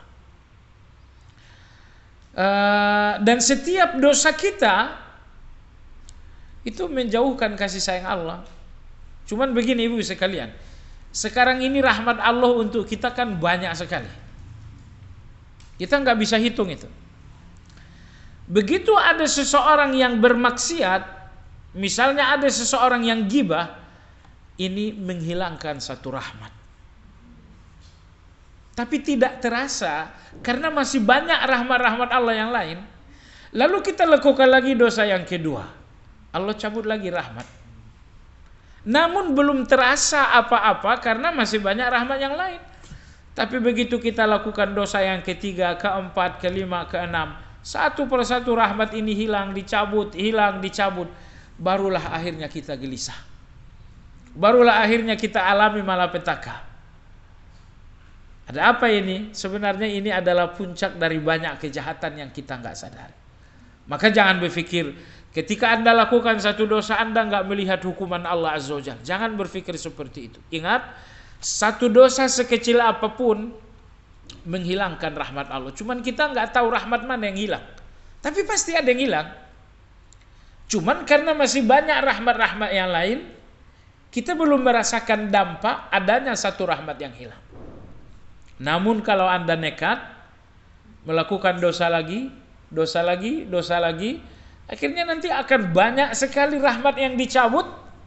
Barulah pada akhirnya kita pun sesak. Pikiran ini pun gelisah. Bahkan kita pun gak menemukan jalan keluar. Hancurlah segala yang dibangun bertahun-tahun. Nah, hati-hati jamaah sekalian. Ujiannya, kita nih diuji. Cuman ujian sekolah dan ujian Allah itu dua hal yang berbeda. Kalau ujian sekolah, ujian akademis, selesaikan dengan kecerdasan Anda. Tapi kalau ujian ini dari Allah, percayalah kecerdasan Anda nggak ada gunanya. Misal, seseorang diuji oleh Allah dengan anak yang nakal. Anakmu nakal? Iya, nakal sekali. Itu ujian bukan? Ujian. Ujian dari siapa? Ujian dari Allah. Kalau ini ujian dari Allah, percayalah kecerdasan Anda nggak ada gunanya. Nggak ada gunanya sama sekali. Karena kecerdasan hanya untuk menyelesaikan ujian akademis, ujian di kuliahan, ujian di SD, SMP, disitulah dibutuhkan kecerdasan. Tapi sepanjang ujian Anda ini dari Allah, kecerdasan Anda nggak ada gunanya. Terus selesaikan ujian dari Allah dengan cara Allah sendiri. Dan Allah berfirman, "Wa may yattaqillah yaj'al lahu makhraja." Kalau kalian kembali kepada ketakwaan, akan kalian dapatkan jalan keluar. Karena persoalan dan ujian kalian ini hasil dari ketakwaan yang kalian tinggalkan berlama-lama. SMP kita nggak kenal ketakwaan itu. SMA kita pun nggak ngerti ketakwaan itu. Waktu kita kuliah, berapa tahun kita kuliah, ketakwaan itu bahkan kita masa bodoh saja. Bahkan setelah kita menikah untuk waktu yang begitu lama, kita pun nggak peduli dengan ketakwaan. Nah, alhamdulillah, sekarang ini kita mencoba belajar jadi orang bertakwa. Semoga Allah berikan taufik, kita bisa semakin sempurna. Tapi ala kulli hal jamaah sekalian, ujian yang terjadi apapun bentuknya, hubungannya adalah dengan ketakwaan yang rusak. Nah, dan ujian ini nggak selesai kecuali ketakwaan yang rusak itu Anda perbaiki lagi. Nah, Nomor satu yang Anda lakukan adalah taubat, istighfar kepada Allah Azza wa Jalla. Astaghfirullah, astaghfirullah. Maka hadis Aisyah radhiyallahu anha, Allahumma ighfirli ma qaddamtu wa ma akhartu. Nabi kita ajarkan doa kepada istri beliau Aisyah. Allahumma ighfirli ma qaddamtu wa ma akhartu. Ya Allah, ampunilah dosa semua yang berlalu. Ampuni pula dosaku yang akan datang. Wa ma a'lantu wa ma asrartu. Ampunilah dosaku yang aku lakukan terbuka ataupun yang aku lakukan secara diam-diam, rahasia dan tertutup. Wa ma asraftu wa ma anta a'lamu bihi minni arhamar rahimin. Ampuni pula dosaku yang melampaui batas ataupun dosa yang engkau tahu dan aku udah enggak tahu apa-apa. Ini Ibu sekalian, kita punya banyak dosa nih. Nah, dosa Anda yang Anda udah lupa dan dosa Anda yang masih Anda ingat, banyakan mana? Ini dosa kita dua nih. Ada dosa yang masih Anda ingat dan ada dosa yang Anda udah lupa. Pertanyaan saya, mana yang lebih banyak? Dosa Anda yang masih Anda ingat atau dosa Anda yang Anda udah nggak ingat? Mana yang lebih banyak?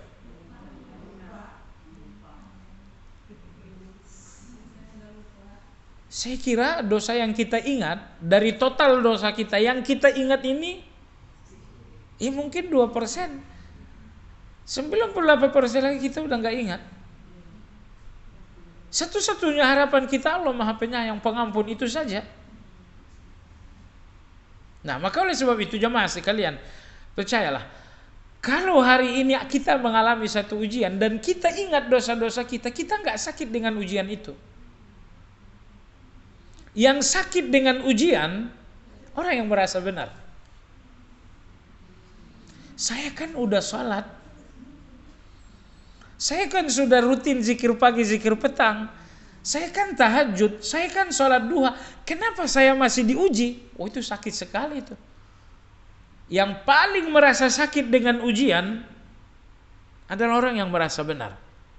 Nah, adapun orang yang jujur dengan kesalahan, mereka akan lapang dada dengan ujian.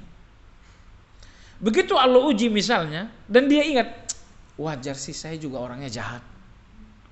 Wajar sih saya juga orangnya banyak dosa. Anda akan melihat ujian Anda wajar, Anda akan lapang dada dengan ujian, karena Anda sadar bahwa Anda banyak dosa. Makanya, kalau ujian Anda terasa sakit, ujian Anda terasa berat, karena Anda memang merasa orang baik. Adapun orang merasa orang yang jujur gitu, orang yang jujur dengan kesalahan, jujur dengan kejahatan, enggak merasa sakit dengan dosa-dosa. Dengan ujian Allah maksud saya. Berikutnya jemaah sekalian, di antara penyebab seseorang mendapatkan kasih sayang Allah berikutnya adalah berbuat baik. Maka bagi orang yang baik akan memperoleh bagian dari rahmat Allah. Orang berbuat baik dalam agama kita dinamakan muhsinin. Perhatikan ayat 56 surat Al-A'raf, inna rahmatallah qaribum minal muhsinin. Saya ingin ayat ini Ibu hafal baik-baik, karena ayat ini kaedah. Saya ingin ayat ini Anda wasiatkan kepada anak-anak Anda. Allah berfirman, inna rahmatallahi qaribum minal muhsinin. Sesungguhnya kasih sayang Allah itu dekat sekali dengan orang-orang yang berbuat baik. Kasih sayang Allah itu dekat dengan orang yang berbuat baik. Dengan apa Anda berbuat baik? Kan nggak mesti dengan uang. Allahu Akbar. Anda tersenyum, Anda telah berbuat baik. Anda tegur sapa, Anda telah berbuat baik. Anda membantu, berarti Anda telah berbuat baik. Semua kebaikan yang Anda lakukan mendekatkan Anda kepada kasih sayang Allah Subhanahu wa taala. Preman-preman itu, baik yang berpakaian rapi atau yang berpakaian lusuh, ini orang-orang yang terus menzalimi manusia. Mereka jauh dari rahmat Allah Subhanahu wa taala. Mereka jauh. Nah, adapun orang-orang yang berbuat baik, ingat, Setiap kebaikan mendekatkan Anda kepada kasih sayang Allah Subhanahu wa taala. Dan kita nggak tahu ibu-ibu sekalian, kebaikan mana yang pada akhirnya luar biasa dalam pandangan Allah Subhanahu wa taala. Kebaikan yang mana? Ibu kalau pergi ke umroh gitu kan, biasanya ibu jalan-jalan ke Mina. Itu di sebelah kanan ada ada irigasi. Irigasi ini terbentang sampai ke Taif. Dari Mina ke Taif itu 110 km. Ceritanya dulu ada seorang wanita bernama Zubaidah.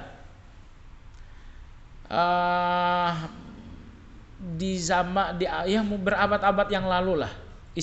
Suaminya bernama Khalifah Harun ar-Rasyid. Jadi Zubaidah ini kasihan melihat jamaah haji berangkat dari Mekah membawa air yang banyak, 1 galon 2 galon, itulah dibawa ke Mina, itulah sedikit-sedikit sampai ke Arafah, itulah yang dibawa ke Muzdalifah sampai akhirnya ke Mekah lagi. Jadi wanita ini, istri Khalifah Harun ar-Rasyid, kasihan melihat jamaah haji udah tua, bawa air banyak-banyak. Akhirnya dia berpikir membuat satu irigasi. Tentu di Mekah nggak ada air, nggak ada sungai, tapi adanya di Taif. Dan jarak Taif ke Mekah itu 110 km. Akhirnya Zubaidah ini mengeluarkan semua tabungannya untuk membuat irigasi dari Taif sampai ke Mina, sampai ke Muzdalifah. Uang pribadi, dia nggak minta uang suaminya, uang pribadi. Berarti beliau juga orang kaya. Mengalirlah air ini bertahun, mungkin berabad-abad. Orang berhaji, minum, mandi, wudu menggunakan irigasi tersebut. Itu luar biasa bukan? Luar biasa sekali. Ketika Zubaidah rahmatullah alaiha wafat, seorang kawan dekatnya bermimpi. Kawan dekatnya bertanya, "Gimana kabar kamu, wahai Zubaidah?" Zubaidah mengatakan, "Aku diampuni oleh Allah." Lalu sahabatnya berkata, "Karena uangmu yang habis begitu banyak bikin irigasi?" Kata dia, "Sama sekali tidak. Saya tidak diampuni Allah karena itu. Tapi karena saya memiliki sholat tahajud 2 rakaat tiap malam. Allah mengampuni aku hanya karena 2 rakaat itu saja yang kulakukan rutin tiap malam. Jadi maksud saya adalah kadang-kadang ada amal yang luar biasa, tapi ternyata bukan itu yang menjadi rahmat Allah dan ampunan Allah itu. Makanya saya katakan, kebaikan sekecil apapun jangan abaikan. Siapa tahu disitulah kasih sayang Allah itu ada. Kita berkali-kali sampaikan dalam kajian ini, wanita pelacur memberikan air minum kepada seekor anjing. Akhirnya diampuni oleh Allah dan masuk surga. Nabi kita menceritakan ini bukan untuk kita fahami kalau begitu kita pelihara anjing. Tapi Nabi kita menceritakan ini agar kita sadar perbuatan sekecil apapun bisa menjadi ampunan. Perbuatan sekecil apapun bisa jadi surga. Nah, saya kira nggak ada orang yang mengatakan apa yang dilakukan wanita pelacur ini luar biasa. Nggak luar biasa banget itu. Memberi air minum pada binatang haram.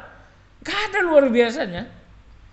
Tapi Masya Allah, perbuatan baik sekecil itu ternyata menjadi ampunan bagi wanita tersebut.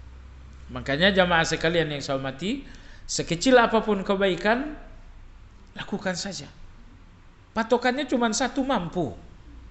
Ingat ibu sekalian, kebaikan yang Anda tinggalkan padahal Anda mampu, ini akan menjadi air mata penyesalan di depan Allah.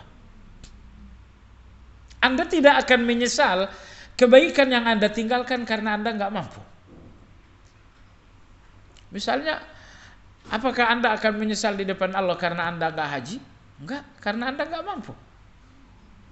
Tapi penyesalan Anda di depan Allah Azza wa Jalla adalah karena kebaikan yang Anda abaikan padahal Anda mampu. Semisal baca Quran 1 halaman, siapa yang nggak mampu? Semua kita mampu. Nah, jadi agar tidak menjadi penyesalan nanti, dari sekarang saya katakan, tidak ada orang yang menyesal karena meninggalkan perbuatan baik yang dia nggak mampu. Tapi semua orang akan menangis di depan Allah karena satu kebaikan yang dia mampu dan ditinggalkan. Maka jangan lagi dipilih-pilih, oh ini kecil, oh ini hukumnya cuma sunnah gitu. Jangan. Anda mampu nggak, itu patokannya. Patokannya bukan kecil dan besar. Patokannya bukan wajib atau sunnah. Patokannya Anda mampu tidak. Kalau Anda mampu, lakukanlah. Karena satu kebaikan yang diabaikan padahal Anda mampu, ini akan menjadi air mata Anda di depan Allah Azza wa Jalla.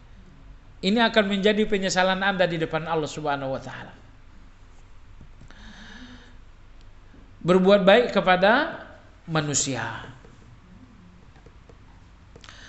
Berikutnya, istighfar pun dapat mengundang rahmat dari Ar-Rahman.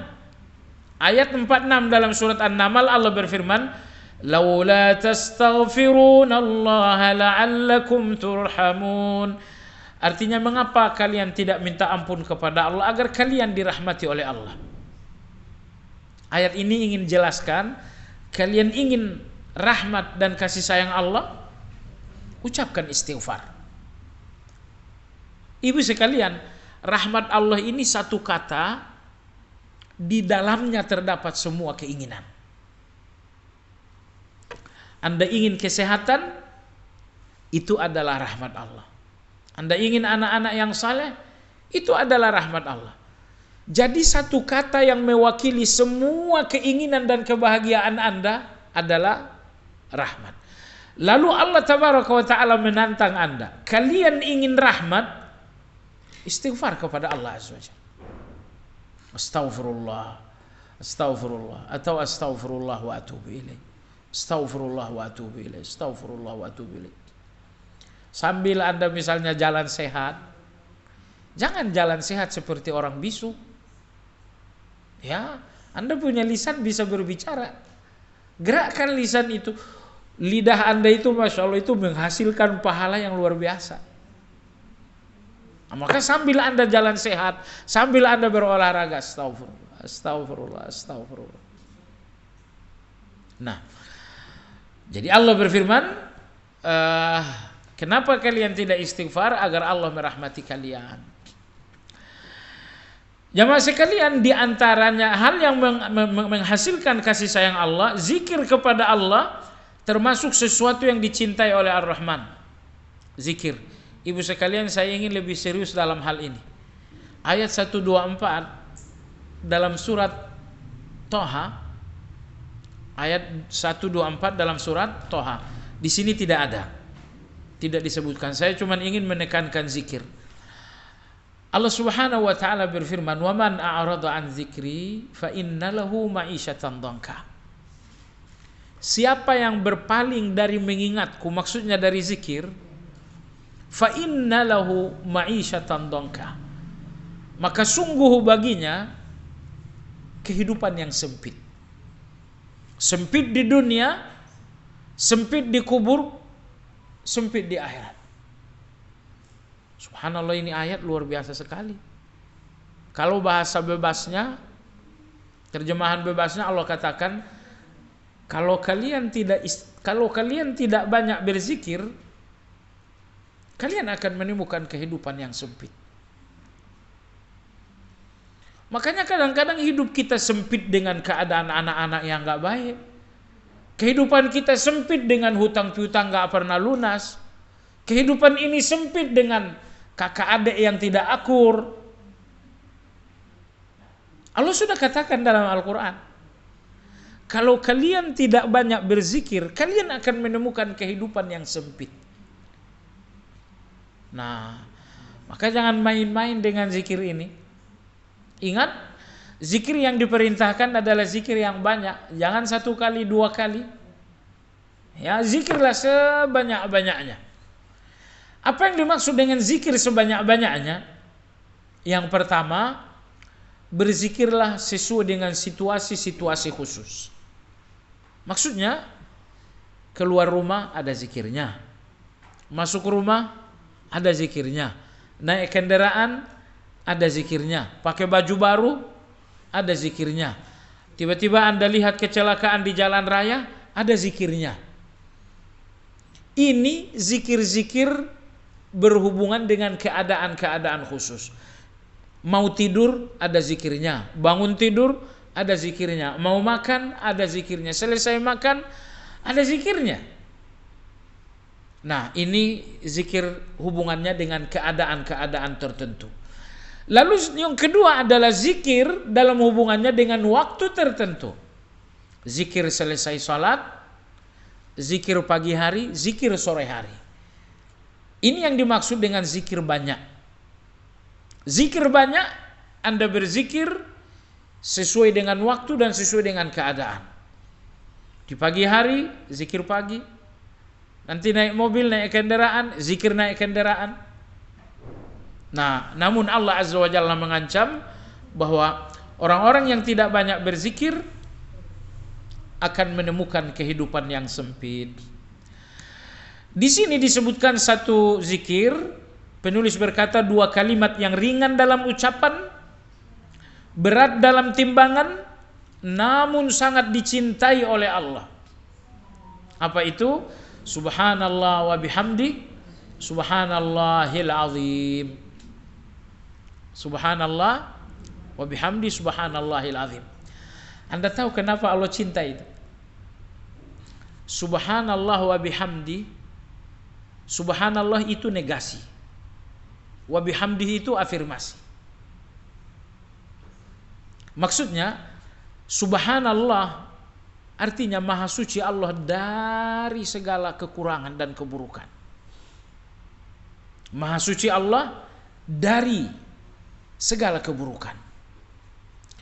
Wa bihamdihi, terpuji Allah dengan segala kebaikan. Kalau begitu Allah itu suci dari segala keburukan, terpuji dengan segala kebaikan. Kalau Anda dipuji pasti karena 1 atau 2 kebaikan. Tapi Allah wa bihamdihi, Allah terpuji dengan segala kebaikan. Enggak ada kebaikan melainkan ada pada Allah. Itulah wa bihamdi.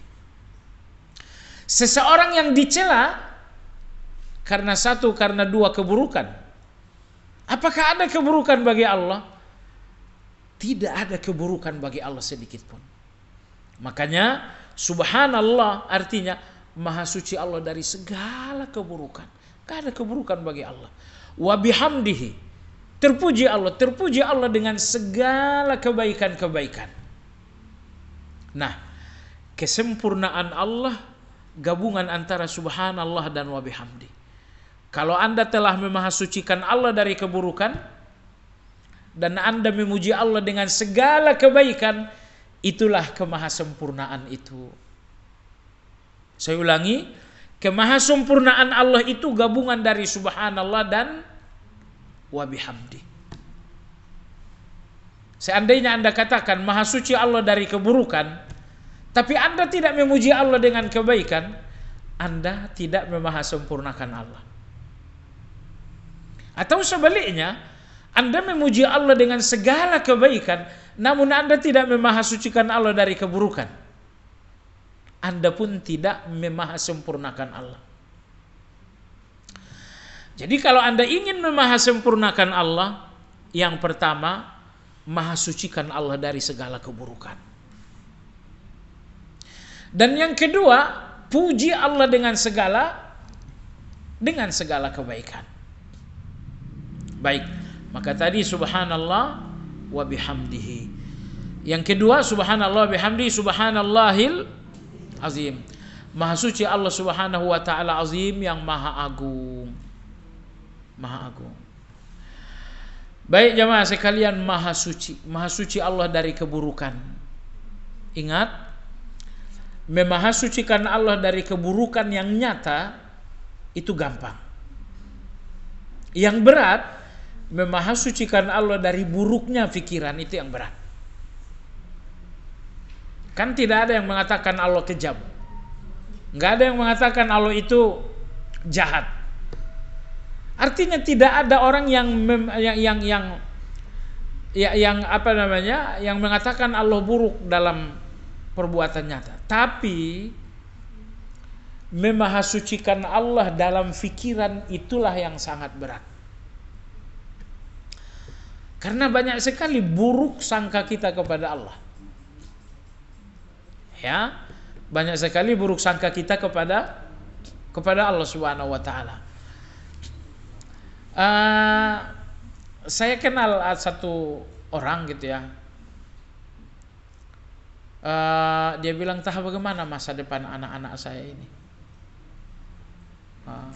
Terus terang saya khawatir dengan masa depan mereka. Hidup dalam kekayaan rumah tangga ini, tiba-tiba sang ayah meninggal, kekayaan masih utuh, dan perlahan-lahan semuanya berubah.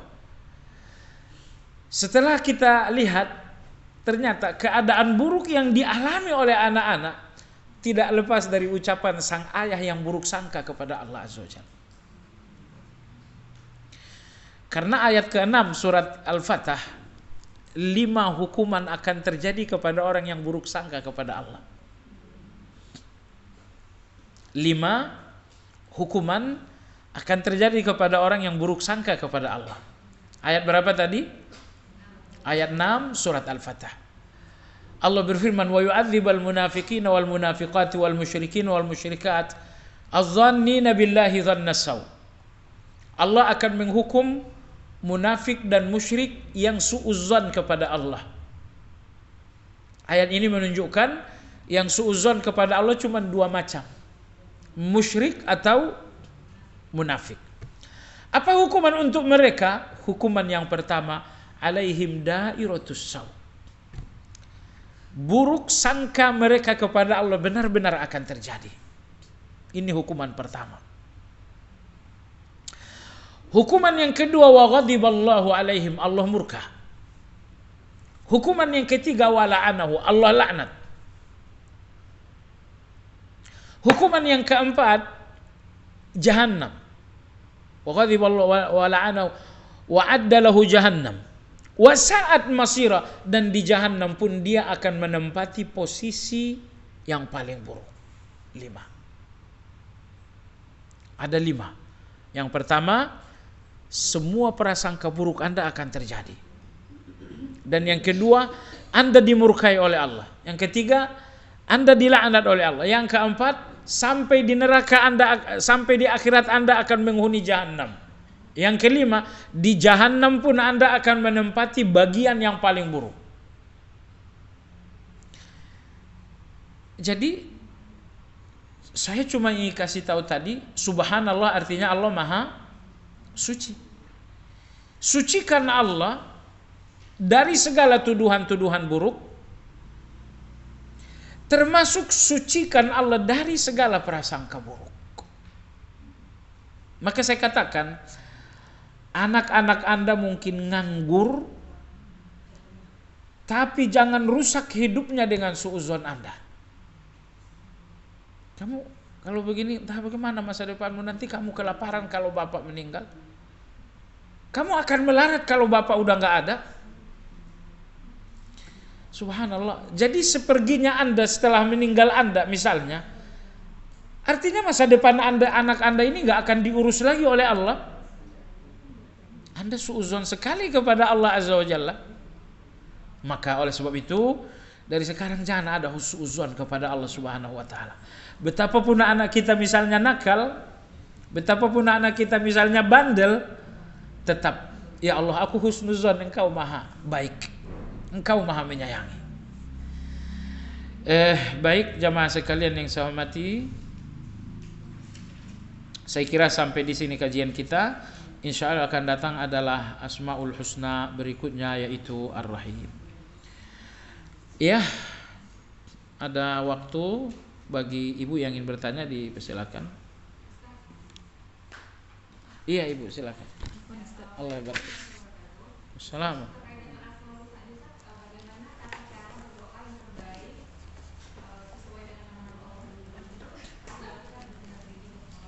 Iya.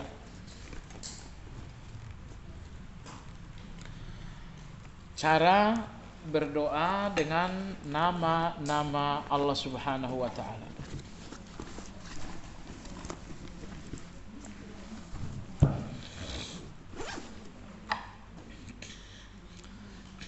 Nomor satu, ketika kita menyebutkan nama Allah dalam doa, yang pertama, jadikan makna Asmaul Husna itu harapan Anda dalam doa. Misalnya ketika Anda menyebutkan Ar-Rahman, pastikan bahwa kasih sayang Allah itulah keyakinan hati Anda dalam berdoa. Misalnya ketika Anda katakan Ar-Razzaq, pastikan hati Anda betul-betul yakin Allah Ar-Razzaq ketika Anda berdoa. Maka menyebutkan nama Allah dalam doa sebetulnya supaya hati kita menemukan keyakinan-keyakinan kita tentang Allah. Kenapa kamu katakan Ar-Rahman? Ya itu keyakinan saya tentang Allah. Kenapa Anda katakan ya Razzaq? Ya memang itulah keyakinan saya tentang Allah. Nah, sehingga harapan kita terhadap doa akan lebih besar seiring dengan keyakinan kita terhadap nama-nama Allah yang kita sebutkan tadi. Maka yang pertama, semua nama Allah yang Anda sebutkan dalam doa, pastikan bahwa makna dari nama-nama yang Anda sebutkan adalah keyakinan Anda tentang Allah. Baik, yang kedua, usahakan mengucapkan dan memilihkan Asmaul Husna yang maknanya sesuai dengan keinginan. Misalnya Anda ingin pertolongan Allah, apa Asmaul Husna yang artinya Maha Menolong? An-Nasir atau Al-Wali. Baik. Anda ingin rezeki dari Allah Azza wa Jalla, apa Asmaul Husna yang cocok dengan rezeki? Allahumma ya Razzaq, Allahumma ya Karim, Allahumma ya Mannan, Allahumma ya Wahhab. Itu semuanya cocok. Nah, kadang-kadang untuk satu keinginan cocok beberapa Asmaul Husna. Sebutkan itu semuanya. Allahumma ya Razzaq, ya Karim, ya Mannan, ya Wahhab. Itu cocok. Nah, terus ada enggak satu Asmaul Husna yang cocok untuk semua permohonan? Bukan satu tapi banyak. Salah satunya adalah nama Allah. Ya Allah, itu cocok untuk semua permintaan. Berikutnya adalah Hayyun Qayyum. Ya Hayyu ya Qayyum. Ini pun cocok untuk semua permintaan. Nomor 3, Ya Dzal Jalali wal Ikram. Itu pun cocok untuk semua permintaan. Baik. Tentu beberapa Asmaul Husna enggak cocok dengan permintaan kita. Misalnya Allah Asy-Syafi, Allah Maha menyembuhkan. Dan saya ingin uang. Karena hutang saya misalnya ada. Ya Allah ya Syafi, ya Allah yang Maha menyembuhkan. Kan enggak cocok, padahal saya ingin lunas hutang. Yang saya sebut Allah Maha menyembuhkan. Nah, itu enggak cocok. Namun sekali lagi di antara nama-nama Allah yang cocok untuk semua keinginan, pertama nama Allah, nama Rahman, Ar-Rahim, Hayyun Qayyum, Dzul Jalali wal Ikram. Baik. Berikutnya, tips berdoa dengan Asmaul Husna adalah diulang-ulang. Diulang-ulang. Misalnya Allahumma ya Rahman, ya Rahman, ya Rahman, Allahumma ya Rahman, Allahumma ya Rahman. Ulang-ulang. Terus menerus. Nah, begitulah beberapa tips berdoa menggunakan Asmaul Husna. Kalau Idul Adhanya hari Rabu, lalu soal Idul Adhanya hari Kamis ikut pemerintah, apa boleh? Kalau sholat, kalau lebaran sih memang harus ikut pemerintah ya. Jangan ikut yang lain. Sholat lebarannya harus ikut pemerintah. Termasuk menyembelihnya juga ikut pemerintah saja. Karena ibu-ibu sekalian yang saya hormati, berlebaran bersamaan dengan pemerintah itu bagian dari akidah. Jadi itu bukan soal fikih sebetulnya. Maka saya katakan demikian karena pembahasan ini adanya dalam buku-buku akidah. Saya kasih contoh misalnya dalam kitab Aqidah Wasithiyah ditulis oleh Imam Ibnu Taimiyah. Beliau mengatakan wajib berlebaran dan berjihad bersama pemerintah. Nggak boleh jihad tanpa pemerintah. Berlebaran pun harus juga dengan pemerintah. Nah, lebaran haji, bagaimana kita berlebaran? Kita berlebaran dengan salat. Yang kedua dengan menyembelih hewan. Dua cara inilah yang kita gunakan untuk merayakan lebaran haji. Kalau lebaran Idul Fitri merayakannya cuma dengan Idul Fitri kita rayakan cuma dengan salat. Nah, tetapi Idul Adha kita rayakan dengan dua. Pertama dengan salat, yang kedua dengan menyembelih korban. Karena dua-duanya bagian dari lebaran dan berlebaran harus dengan pemerintah. Jadi jangan berbeda gitu ya. Di Saudi Rabu, iya betul mereka di sana Rabu.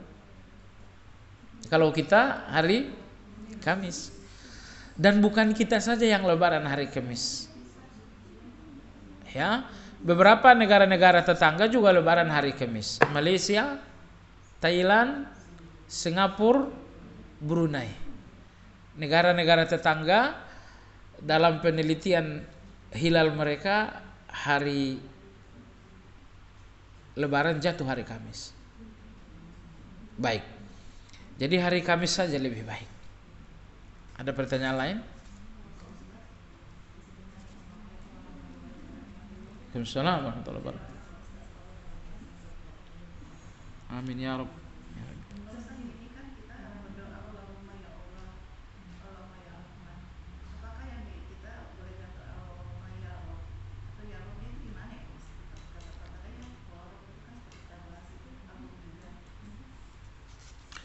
Iya, Ar-Rabb artinya yang maha mengatur, maha memelihara.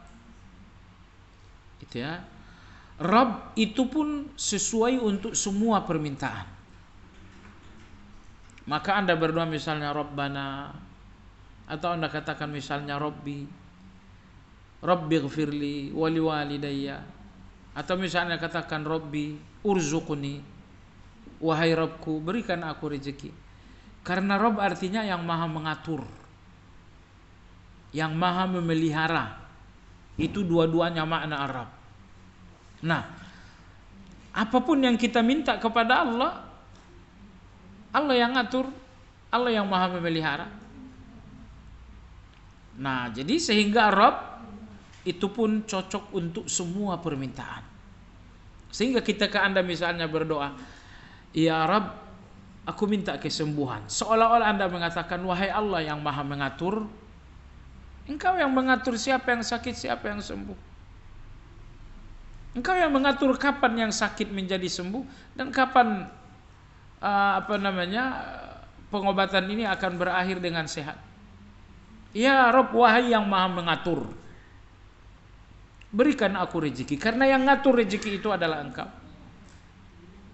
Gitu ya. Ya Rabb, atau Anda katakan Rabbi, atau Anda katakan Rabbana. Jadi terserah ya Rabb atau Rabbi atau Rabbana. Iya. Bermasuk waktu? Iya, ada pertanyaan? Satu lagi? Tidak ada lagi? Baiklah ibu sekalian, demikian kajian kita sudahi dengan zikir kafaratul majlis. Subhanakallahumma bihamdika asyhadu an la ilaha illa anta astaghfiruka wa atubu ilaik. Alhamdulillahirabbil alamin. Assalamualaikum warahmatullahi wabarakatuh.